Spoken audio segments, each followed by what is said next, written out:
ओम सभी साधकों के लिए। साधकों, आज हम स्टार्ट करने जा रहे हैं yoga for thyroid with meditation का दूसरा दिन। तो जो पहले दिन में मैंने आपको एक प्राणायाम और एक आसन कराया था, तो मुझे पूरा विश्वास है आपको अच्छे से समझ आया होगा।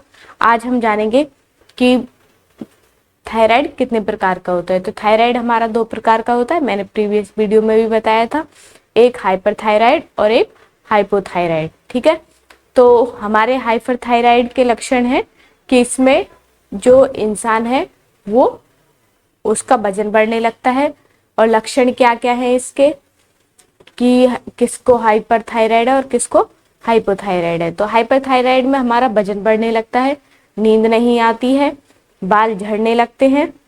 ठीक है, तो आपके और खासकर आपकी जो आईब्रोज है वो हल्की होने लगेंगी, नींद नहीं आएगी, घबराहट होगी आपको इसमें। ठीक है, और भी इसके कई सारे लक्षण हैं। तो सबसे मोस्ट इम्पोर्टेंट लक्षण है कि इसमें आपका वेट बढ़ने लगता है और अचानक से वेट बढ़ता है आपका। ठीक है, तो आपको जब भी आपका वेट बढ़े या आपके बाल ज्यादा झड़ रहे हैं, ठीक है, और आपको नींद नहीं आ रही, घबराहट हो रही है, ठीक है, और आपको कब्ज की प्रॉब्लम हो गई है, तो ये सब आपके थायराइड के लक्षण हैं। तो इसमें हम आपको इसमें एक आसन कराने वाले हैं और एक प्राणायाम आपको बताएंगे, तो आप आसानी से अपनी जो थायराइड की परेशानी है उसे कम कर सकते हैं। अगर आप एक बात ध्यान रखिए, अगर आपका थायराइड कम है या थायराइड ज्यादा है तो ये हमारे शरीर को नुकसान पहुंचा सकता है, ये आप सभी को पता होना चाहिए। ठीक है, ये हमारे मेटाबॉलिज्म पर भी फर्क डालता है, ये हमारी ओवरऑल बॉडी पर फर्क डालता है। तो इसलिए आप जब भी आपको अगर थायराइड है तो अच्छे से डॉक्टर से सलाह करें और अपने योगासन जरूर करें। योगासन आप किसी भी दवाई के साथ कर सकते हैं और मैं आपको घरेलू उपचार भी बताऊंगी जिससे कि आपका थायराइड कम हो सकता है। ठीक है, कम क्या, आप इसको जड़ से खत्म भी कर सकते हैं। तो मेरा मानना है कि आप योगासन जरूर करें और जो मैं घरेलू उपचार कर रही हूँ, जो आपको घरेलू उपचार बता रही हूँ, वो आप जरूर करें। ठीक है, तो आइए आज की प्रैक्टिस को स्टार्ट करते हैं। कल हम जानेंगे हाइपरथायराइड के लक्षण क्या है और उसके आसन क्या है। ठीक है, तो आइए स्टार्ट करते हैं। पहले अपनी बॉडी को थोड़ा वार्म अप कर लेते हैं, इसके बाद हम आसन करेंगे।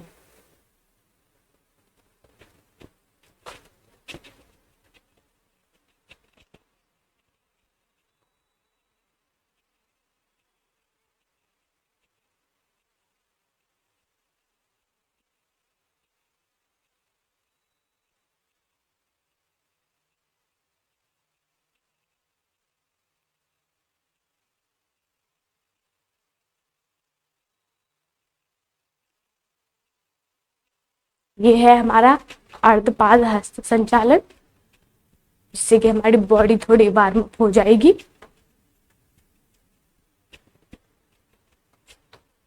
हमें अपनी बॉडी को वार्म अप 101% करना है, तभी आसन करने हैं। ठीक है, तो एक हम जानु संचालन कर लेते हैं जिससे कि हमारी ओवरऑल बॉडी एक्टिव हो जाए। इस प्रकार से जानु संचालन, और जो बड़े बूढ़े साधक हैं वो धीरे धीरे इस प्रकार भी कर सकते हैं, इस प्रकार से।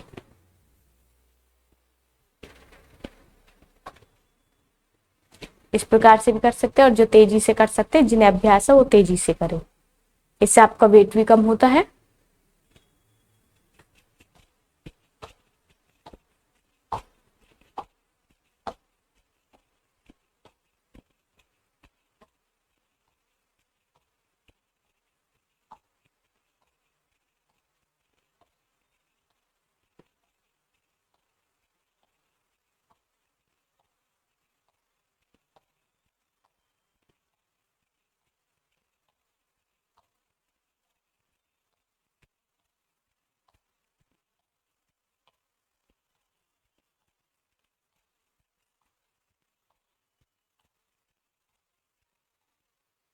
इस प्रकार से करें।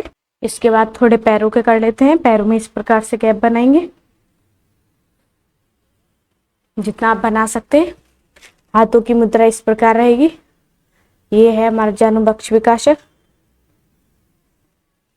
ठीक है, तो एक पैर पर बैठेंगे इस प्रकार से। इससे हमारे थाइस का जो फैट है वो भी कम होता है।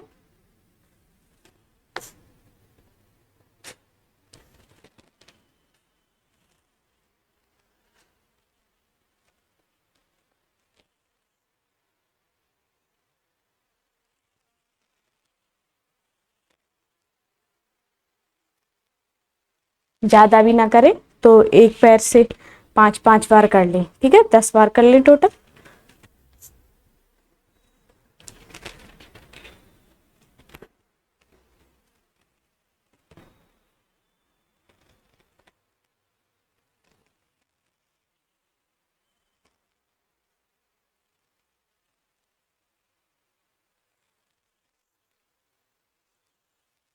इस प्रकार से करना है। इसके बाद दूसरी स्थिति इसी की है। इससे हमारी पूरी बॉडी की स्ट्रेचिंग हो जाएगी।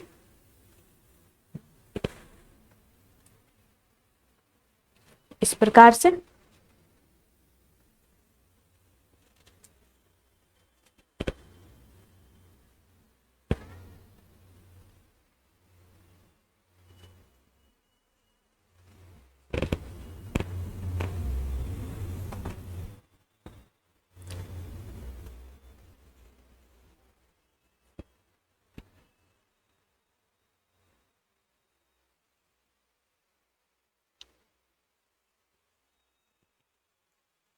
इस प्रकार से करना है। ठीक है, पक्ष विकासक।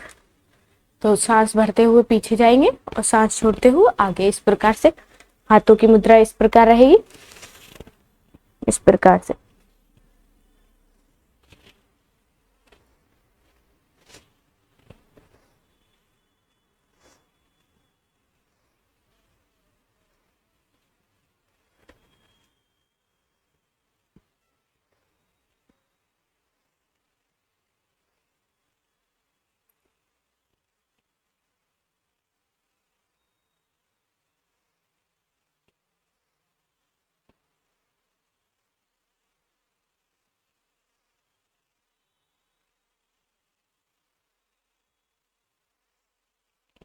प्रकार से रहेंगे। इसके बाद अपने आसन पर बैठेंगे। तो अभी हमारी बॉडी वार्म अप हो चुकी है। अब अपने आसन पर बैठेंगे, एक आसन करेंगे। पहले हम करेंगे प्राणायाम। ठीक है, तो भस्त्रिका के कल मैंने आपको भस्त्रिका सिखाया था। आज हम करेंगे कपालभाति। ठीक है, तो बैठेंगे।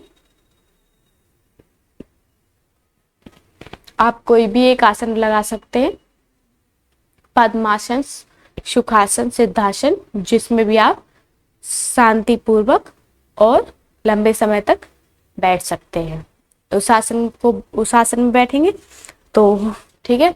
तो कमर और गर्दन हमारी सीधी रहेगी। हाथों से एक मुद्रा लगाएंगे, वायु मुद्रा। कोई सी भी एक मुद्रा लगा लीजिए। ठीक है, हाथ इस स्थिति में रहेंगे।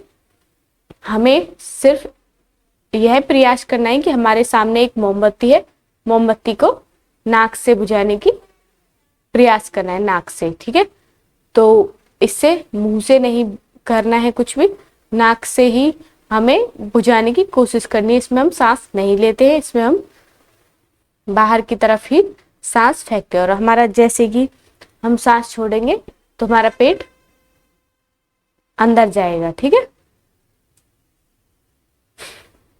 इस तरीके से। जैसे मान लीजिए आपके सामने एक मोमबत्ती रखी है, उसे बुझा रहे हैं आप।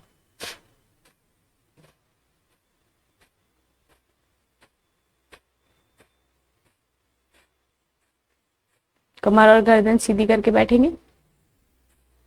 ध्यान आज्ञा चक्र पर लगाएं। केंद्रित होना चाहिए आपका ध्यान।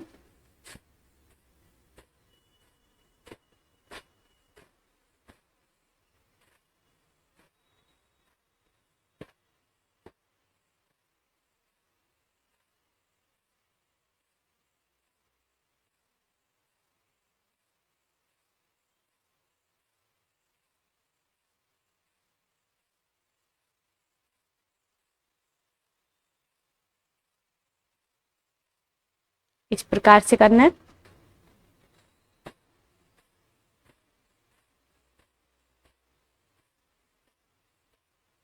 इसे आप 5-5 मिनट करें तो आपको बहुत लाभ होगा इसमें, ये थायराइड के लिए और ये वेट लॉस के लिए भी बहुत ही अच्छा है। और जिनको बीपी हाई है वो ज़्यादा तेज गति में ना करें, वो धीमी धीमी गति में करें।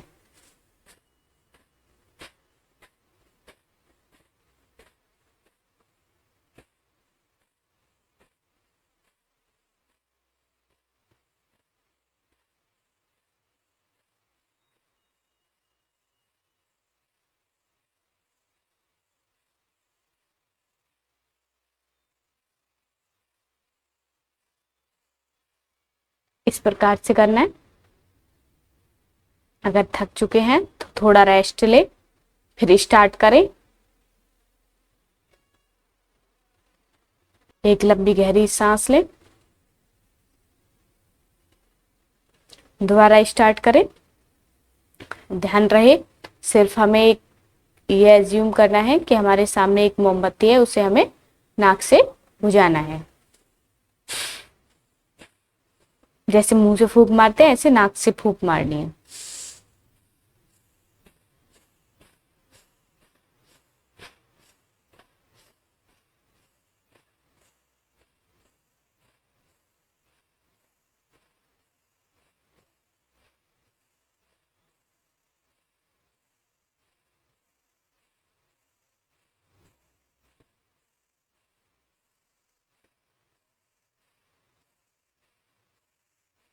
इस प्रकार से करना है।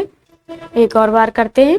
ध्यान रहे कि एक सांस में ही 10 से 20 सांस 20 बार बुझाने की कोशिश करनी है।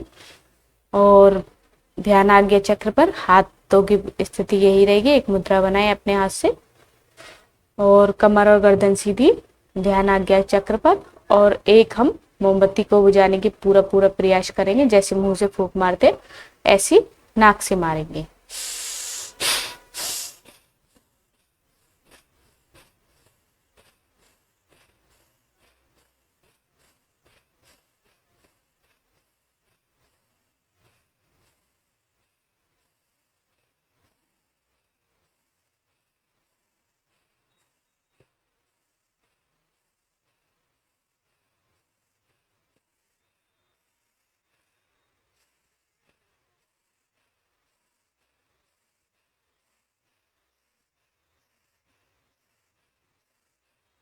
प्रकार से करेंगे।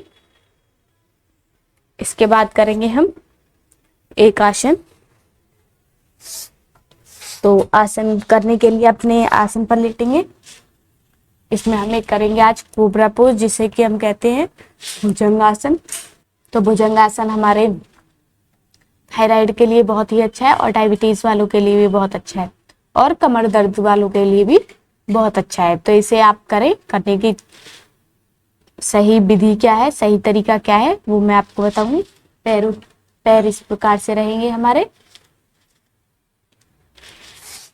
हाथ हमारे चेस्ट के बराबर में आएंगे, चेस्ट के बराबर में। और धीरे धीरे सांस भरते हुए पीछे जाना है। जितना आप अपना कमर से बेंड हो सकते हैं पीछे की साइड।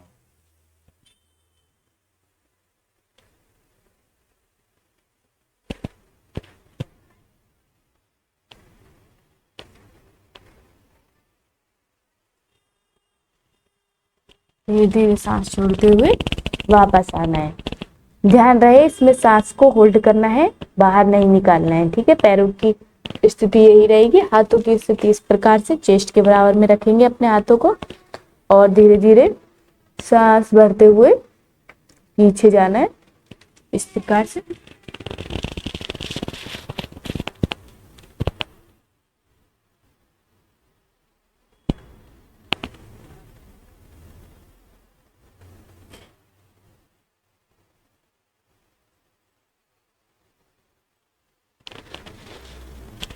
धीरे धीरे सांस छोड़ते हुए नीचे आना है।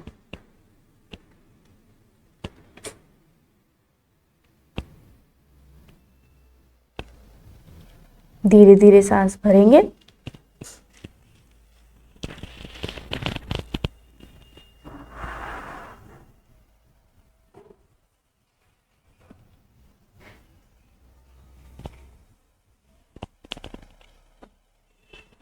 धीरे धीरे सांस छोड़ेंगे।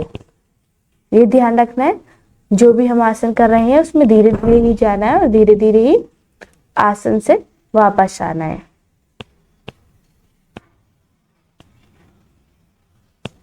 और बार करेंगे, सांस भरते हुए ऊपर,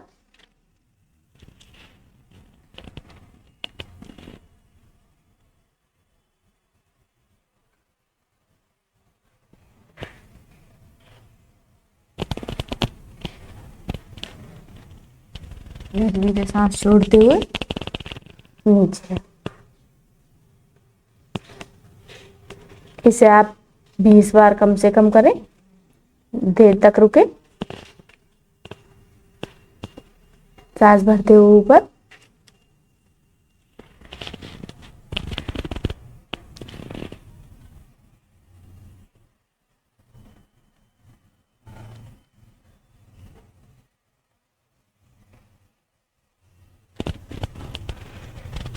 सांस छोड़ते हुए नीचे।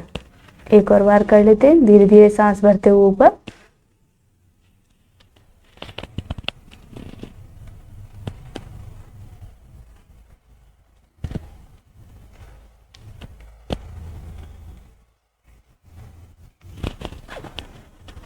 धीरे धीरे सांस छोड़ते हुए नीचे। तो साथ को इसी प्रकार से आज की कक्षा हमारे यहाँ पर समाप्त होती है। मुझे पूरा विश्वास है जो मैंने आपको आसन समझाए हैं, आसन का तरीका बताया है, वो आपको अच्छे से समझ आया होगा और इसी प्रकार आपको प्राणायाम का भी तरीका पता चला होगा और प्राणायाम का हमारा सही क्रम भी पता चलेगा। ठीक है, तो साथ को अगर आपको ये वीडियो अच्छी लगी हो तो आप इसे लाइक करें, सब्सक्राइब करें और अपने दोस्तों के साथ शेयर करें। और आज का हमारा घरेलू उपचार है, आप धनिया, जो सूखा धनिया, साबित धनिया होता है, उसका 1 चम्मच आप 1 गिलास पानी में भिगो दें और उसको फिर सुबह गुनगुना करके पी लें। इससे भी आपकी जो थायराइड है वो धीरे धीरे कम होने लगेगा। ठीक है, लेकिन आपको आसन भी करने हैं और घरेलू उपचार भी करने हैं, तो आपको 1 महीने में ही अंतर अपने अंदर दिखेगा।